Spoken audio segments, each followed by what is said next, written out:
This is good right here. Yeah, don't enter your bedroom. This is perfect. How much money have you spent on blankets and neck pillows? $350, but then you went and you spent a little bit more, I think. $253 for bed sheets. Oh my, okay, so we're at $600. Could have been a really nice hotel, but they're all taken. It's $600 a night to stay at Boston International. The punchline is, even though I spent $350 on neck pillows and blankets, I decided to just buy one toothbrush for the whole family to share. I wanted to save $2.30. So we're ahead a little bit. We're ahead $7.50. Kristen Bell, her husband Dak Shepard, and their two daughters, Lincoln and Delta, recently found themselves in a travel nightmare where they were kicked out of Boston's Logan International Airport, leaving them stranded for an exhausting 9 hours. The actress took to her Instagram stories to chronicle their experience, sharing images of their makeshift sleeping arrangements at the airport gate. The impromptu bedroom featured an assortment of blankets and pillows, totaling $600, while a single toothbrush symbolized their determination to make the best of a challenging situation. Amidst their struggles, Dak Shepard shared a humorous video, playfully showcasing Bell's bedroom and joking about the lack of available hotels in the Boston area. "Could have been a really nice hotel, but they were all taken," said Shepard, pointing out that there were 0 vacancies in the greater Boston area. Despite the setback, the family's resourcefulness and the kindness of friends eventually provided them with a place to rest, as they were graciously offered the attic of John and Krista's home, where they spent the night. "Thankfully, we found friends of friends who offered us their attics and accepted us at 1 a.m., wrote Bell. Bell celebrated their sleeping arrangements in a photo, highlighting their sense of humor and resilience in stressful times. Prior to their eventful Boston experience, Bell and Shepard had enjoyed a scenic vacation in Idaho. The actress delighted her followers with a series of Instagram posts, giving glimpses of the picturesque landscapes and their family adventures. However, it was one particular post that would ignite a heated discussion on social media. The post featured Bell's star-studded dinner party, attended by Hollywood A-listers like Jennifer Aniston, Courtney Cox, John Mulaney, Jimmy Kimmel, and Jason Bateman, among others. While fans were excited to see such a gathering of iconic figures, others quickly noticed a concerning trend: the overwhelming lack of racial diversity amongst the guests. Social media users raised their concerns, expressing disappointment that such a prominent event in 2023 still seemed to lack representation and inclusivity. One fan tweeted, "This picture is not impressive because Kristen has so many celebrity friends. It's impressive that in 2023, she still has no black friends at her table." The dinner party controversy prompted discussions about diversity and unconscious bias within the film industry. Bell's association with The Good Place, a show known for its diverse cast, only further heightened expectations for greater inclusivity in her personal life. One Twitter user wrote, "It's pretty on brand for the I don't see color Hollywood brigade." After the book received backlash for teaching color blindness cures racism, she backtracked and said it wasn't about race.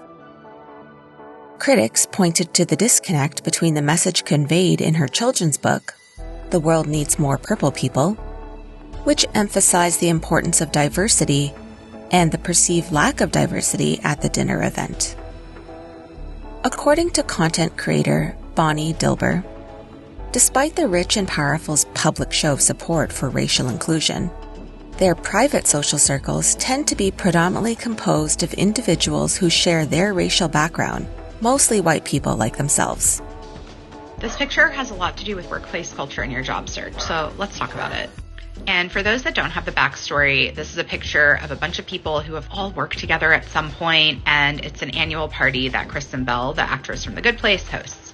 So this is an example of a comment that was left on that post. Pause if you want to read the whole thing. But what stands out to me is that this person and lots of other people are saying, hey, these are just friends who work together. This wasn't a DEI lunch. This wasn't intended to be a work lunch. So we shouldn't be holding them accountable to diversity. But this is exactly how we've ended up in a place where the most senior roles at so many companies are held by white men or by white people, and that you have disproportionate representation happening through the levels.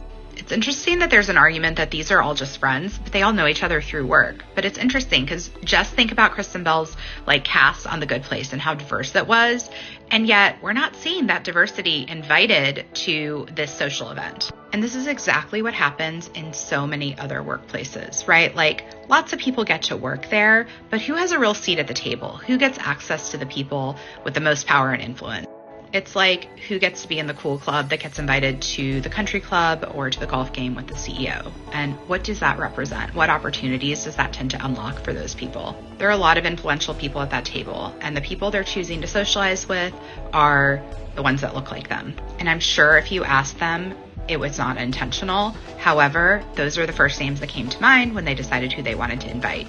And the same thing happens when it comes to who am I going to refer for a job? We tend to think about the people we're closest to, and those are often going to be the people that are most like us.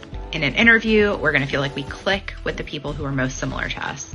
And it's on us to be observant and aware. I mean, that group of people, when they sat down at that table, the conversation they should have had was, this is a problem that in 2023, we have ended up with this homogenous of a group.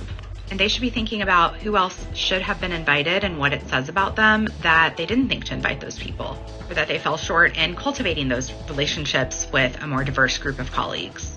I'm a white woman, and it's on me to be aware of who I'm choosing to socialize with, who I'm choosing to network with, because that can potentially give those people access to my network. And if I'm limiting that to people who share my background and identity, then I'm not actually unlocking access for a broader group of people. And the reality is that networking is a lot harder for Black, Indigenous, or other people of color than it is for white people. I'm sure when those folks planned this lunch and posted those pictures, they did not know that they were going to be opening the door to this kind of critique. But that's what happens in our workplaces. No one is intentionally, or in most cases, people are not intentionally trying to gatekeep access. However, it is happening naturally, and a lot of that starts with who our social networks are, where we live, and the diversity of the people that we surround ourselves with. And so we have to be really intentional about cultivating that, or else we're not going to come anywhere close to achieving the kind of diversity and equity that we need to in our workplaces. Bonnie Dilber wrote, Kristen Bell's dinner party looks a lot like the people making decisions about who gets access to the best paying jobs. And it's clear that a lot of people don't really have a seat at the table. #equity. #Kristen Bell. In response to the criticism, some users on social media defended Bell, arguing that the dinner party was a private gathering of friends and not a corporate or public event requiring strict diversity guidelines. TikToker Xena wrote, are people actually upset that Kristen Bell had a dinner party with her friends, or are people just joking? Since when do you need to have diversity requirements for a get-together with friends? The discussions that ensued from Bell's dinner party controversy served as a stark reminder of the ongoing efforts needed to improve representation and inclusivity in Hollywood. The entertainment industry plays a vital role in shaping societal norms and perceptions, making it crucial for influential figures to embrace and promote diversity. Beyond the individual event, the conversation expanded to examine the complex issues surrounding unconscious bias and the responsibility of Hollywood in shaping cultural narratives. The dinner party's lack of diversity became a focal point for examining how privilege and access affect opportunities within the industry. While the controversy sparked impassionate debates, it also underscores the importance of ongoing efforts to create a more inclusive and representative entertainment landscape. Kristen Bell and Dax Shepard's airport misadventure and subsequent dinner party controversy have sparked significant discussions on social media. As for the dinner party, these events serve as a reminder that while progress has been made, there is still much work to be done to achieve a more inclusive and equitable future for all. As society continues to engage in these conversations, it's hoped that Hollywood and its influential figures will take meaningful steps to promote diversity, both on and off screen, shaping a more representative and empathetic cultural landscape. What do you think of Kristen Bell and her family being kicked out of an airport, and about her recent all-white dinner party controversy?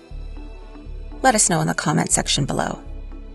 And subscribe to Pop Culture HQ for more updates on celebrities in Hollywood.